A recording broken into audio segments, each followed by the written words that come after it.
आत्मविश्वास हा जीवनाचा जोडीदार आहे. आत्मविश्वासाच्या जोरावरच तर आपण अनेक कामं पार पाडत असतो. आत्मविश्वास जर असेल ना, तर समोर कितीही कठीण काम असले ना, तरी ते आपण पूर्णत्वाकडे नेऊ शकतो.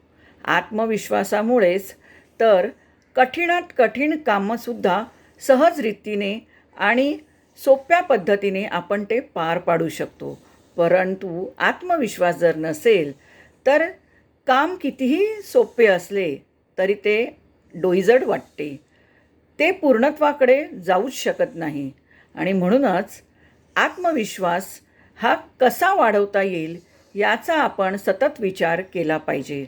आत्मविश्वासाला कधीही तडा जाऊ देता कामा नये, कारण आत्मविश्वासाच्या जोरावरच तर आपली प्रत्येक कामे ही आपण पार पाडू शकतो.